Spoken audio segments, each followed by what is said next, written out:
দ্বিতীয়ত আমি এটা চাই যে আপনার অনেক মেহেরবানি হবে যদি আপনি পাকিস্তানে ইসলামিক ইন্টারন্যাশনাল স্কুল তৈরি করেন। আমরা আমাদের বাচ্চাদের সেখানে পড়াতে চাই।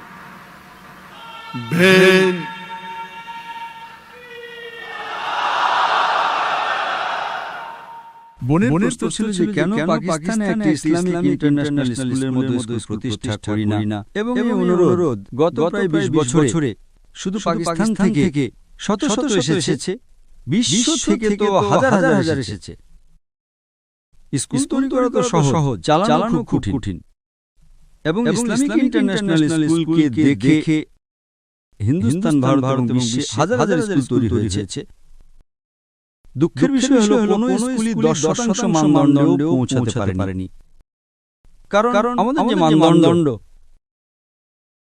তা উচ্চ মানের, হাই কোয়ালিটি, মানুষ অনুসরণ করে। ছাত্র শিক্ষক অনুপাত 1:5, 400 বাচ্চার জন্য 200 কর্মী। না, ডাক্তারকে অনুসরণ করবেন, কিন্তু 400 বাচ্চার জন্য মাত্র 40 জন কর্মী রাখবেন।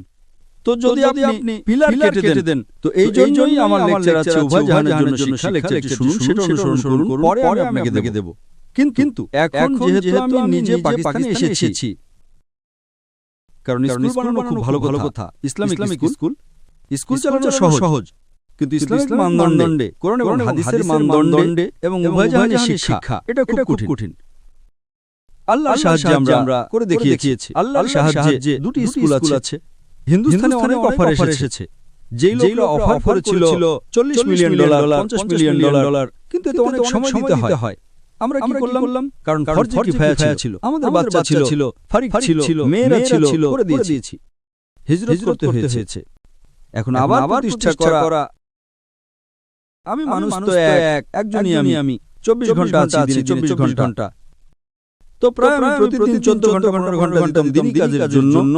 তার মধ্যে 1/3 ছিল স্কুলের জন্য, প্রায় 5 ঘন্টা দিনে, 1/3 টিভির জন্য, এবং 1/3 লেকচার দেওয়ার জন্য, বাকি কাজের জন্য, ভ্রমণের জন্য, দাওয়াত দেওয়ার জন্য, গবেষণার জন্য। তো স্কুল প্রতিষ্ঠা করা খুব ভালো কথা। কিন্তু আপনি তুলনা করবেন পিস টিভির মাধ্যমে মাশাআল্লাহ কোটি কোটি মানুষ দেখছে, হাজার হাজার মানুষ দায়ী ধর্মপ্রচারক হচ্ছে। স্কুলের মানদণ্ড ভালো, উঁচু। কিন্তু যদি তুলনা করেন পিস টিভি স্কুলের সাথে তুলনা করলে আমার মনে হচ্ছে পিস টিভির ফায়দা বেশি। তো শরীয়ত এটা বলে যে ছোট ক্ষতি সহ্য করো, বড় ক্ষতি থেকে বাঁচার জন্য।